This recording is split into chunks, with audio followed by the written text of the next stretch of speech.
Hey, thanks for joining me in week 6 of No Shave November. I'm Matt. I'm going to review this Kauai kimono that I'm wearing, and then I'm going to talk a bit about the gi industry and a new little addition I want to do on the gi surveys when I do them next time. So, getting straight to the gi, I'm wearing a royal blue A3 Kauai kimono. So this is a brand that's known for having an entirely ripstop gi. What that means is the pants and the jacket are made out of a really thin material that's not your usual pearl weave or gold weave or platinum or plutonium or unobtainium weave that they use now. It's all really, really thin ripstop material. So if somehow you're not familiar with ripstop material, the idea is that it's a lightweight but durable material that has like the special little weave in it. So, like little squares you can see when you look at it up close. And the way it was explained to me was that it was originally used for parachutes or things like that were like canvas, that if they started ripping and you're falling out of the sky, you don't want that rip to keep going and rip your parachute apart. So it gives you a really light, thin material that's supposed to be very durable, and if it does start tearing, it shouldn't keep tearing. So more companies have been making their pants that way out of ripstop, but the tops don't usually have it. Or if they do, it's actually a pretty thick ripstop that's still pretty close to a normal gi top. This gi, on the other hand, is super thin. All of it, the whole thing, top and bottom. It's got this really, really thin material. I've never felt a gi this thin, except for a crappy karate gi. And thankfully, this is not a crappy karate gi. It's very durable. I've been wearing this gi for probably 4 years now. It's actually the second time I reviewed this gi. I had it for, I don't know, maybe almost a year when I reviewed it the first time, and I liked it then. And a couple of years later now, I'm reviewing it again, and I still really like it. So it's a big bonus there. You don't often get to see a review done a second time years later on a gi. Because I mean, every gi out of the bag or out of the swag bag that they send it in looks pretty good.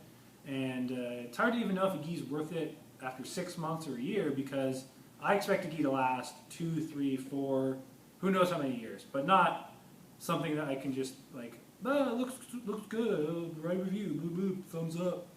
And so that's why my reviews tend to take forever, and I know I have a couple of different companies who probably hate me because they sent me gis like years ago and I haven't reviewed them yet. It's because I really want to wear the gi for long enough to say, this is the gi worth buying, and not just, wow, look at the stitching, I drew some yellow lines in a photo to show you the inseam. Like those things can be useful to know, but I don't really care. I'm going to just have personal preference for how I like my gis to fit, and what I really want to know was, did the gi rip, tear, smell weird, like a bag of fish, which I actually had happen with the gi. As soon as I started wearing it and got sweaty, it smelled like rotten fish. So I don't even know how that happens. But those are the kind of things I want to know. So what can I say about it a couple of years later that I couldn't say the first time?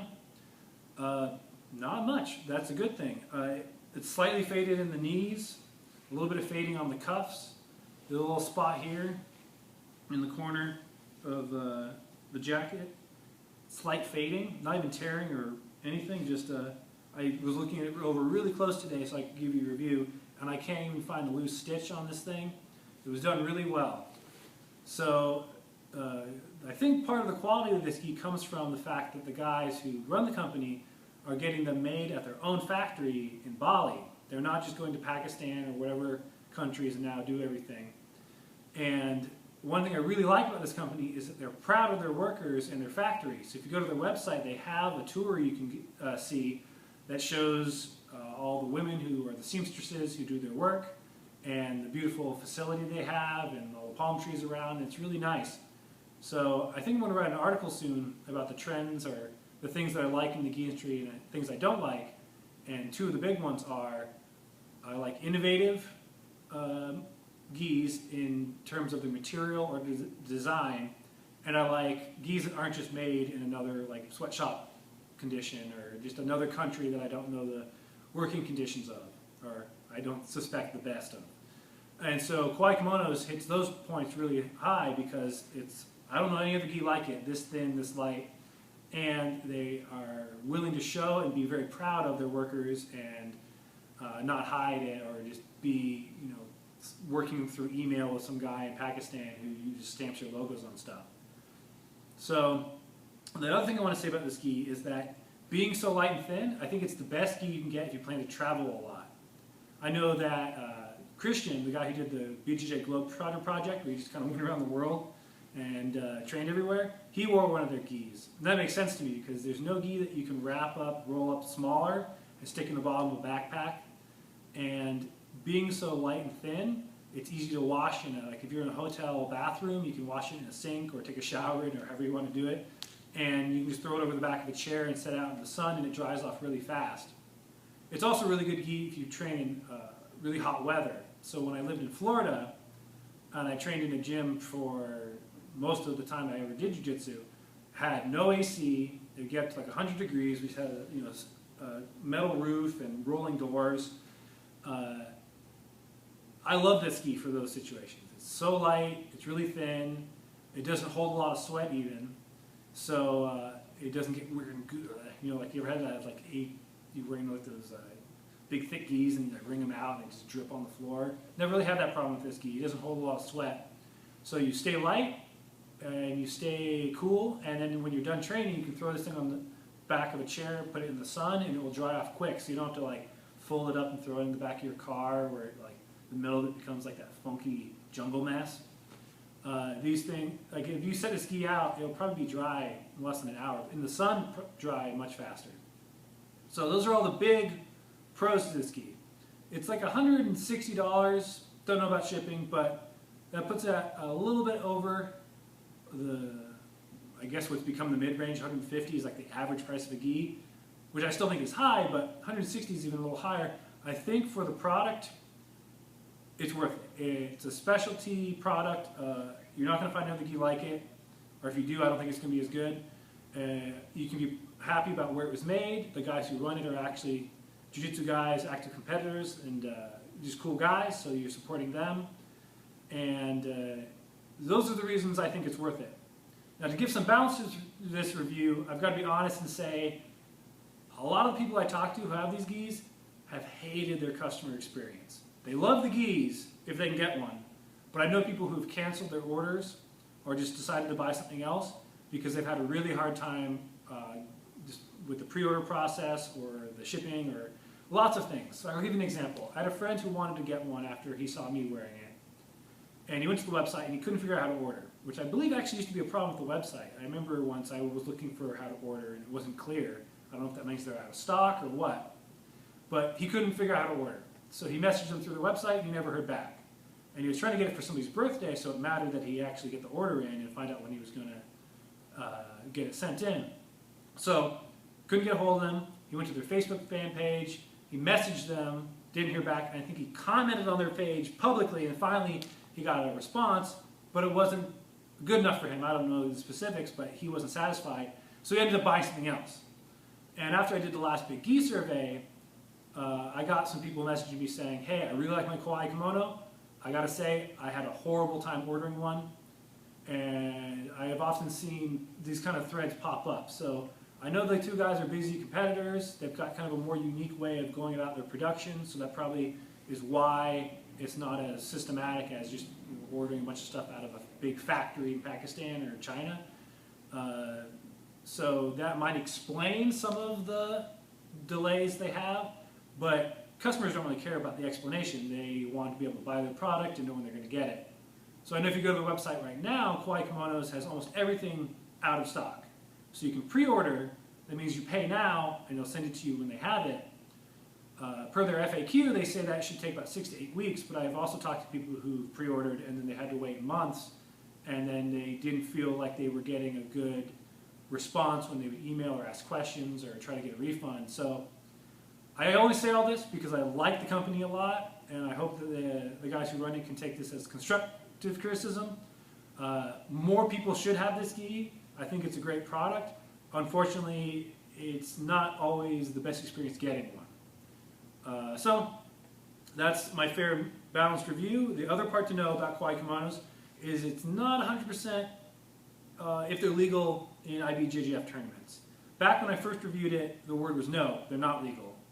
More recently, I've been hearing that they probably should be legal. I read a review where the reviewer said if you read the rule book for IBJJF, it says that the gi needs to be woven cotton-like material, which these are, so it should be legal. But that doesn't necessarily match up to what your experience is going to be if you show up at a tournament wearing one of these. So if you really want to wear one of these in tournament, you probably want to check with the event coordinator or talk to the referee first and bring an extra gi just in case. I think they should be legal the way I read the rules. And I even saw another manufacturer who was getting ready to make a Ripstop gi post the response they got when they messaged the IBJJF asking would their gi be legal. And they said it should be. Not this gi in particular, but a similar gi. So hopefully they are becoming legal because they're a nice gi and I think a lot of people would want to wear them. I think the reason that the Ripstop material was kind of not legal or was being said not to be legal was you can sometimes have it be really slick. I've seen Ripstop pants where it's almost like a waxy texture, really like Teflon material. And that would be hard to grip and hard to grab, and I agree that that would be illegal. But I haven't had the experience with this gi. I've never had anyone complain that it's their fingers are just sliding off. And being as thin as it is, once somebody gets a grip, sometimes it's actually easier to grab. You probably felt that when you grab somebody like showing up on their first day in their karate gi, and you grab that thing, you're like, man, I can just hold this forever. Sometimes it feels like that with this gi because it's so thin. So, don't really know if it's legal, but it's something to consider if that's going to sway your decision one way or the other. Overall, really like the product. Think it's worth the price if you can get your hands on one, and hopefully the guys hear my criticisms and they take it to heart and they just figure out how they can get more people these gis. Let's talk about the gi survey one little minute before we go. I want to do another gi survey in 2014. I've been talking about it for the last couple of reviews. But this time I want to try to capture more information about what the experience was that people had ordering gis. Like I said, the last time I did it, I had people messaging me afterwards saying, I gave this gi a good review, but honestly I'll never order another one because I hated the company that much. Something about the way that they handled the order, or if somebody had to exchange sizes, or they had a problem with the gi and they wanted it fixed. Some people said it was just such a problem that they would never order again. So in the future survey, I'm going to figure out how I can capture more of the information. It gets more messy because if I'm just asking you, do you like this gi? Yes, no. That's simpler than where did you buy it? Because that can be any number of places, and distributors, and resellers, and friends, and eBay, and stealing it. And what metrics to judge a company by, and all kinds of stuff. So I'll be putting my mind on that. I'll let you know when I have the survey up. I have no real deadline for you, but I don't think anyone's dying for this information. It's just interesting if you're planning to buy stuff. And the other thing I want to see is wherever you're watching this, I'm betting right below me here, there's somewhere to comment. You're on YouTube or Facebook. I would be really entertained if you would leave any horror stories you have about really bad customer experiences. So I mean, if you want, you can leave a good story, say, oh, these guys are great, and I had a wonderful time, they gave me free stickers in the bag, whatever. But we all know it'd be much more entertaining if you would post, and name names, this will be fun, what companies you really don't like. Don't just say, I hate Showy Roll because they're too popular, but I never owned one. That's not interesting. Interesting is, I pre-ordered one of these, and they told me it'd be 6 weeks, and then they never sent it to me, and I canceled my card, and then they disputed the charge. Like, that'd be a fun story. So let me know if you've had that experience. So hopefully you didn't, but if you did, here's your way to vent. All right, talk to you again later. Bye.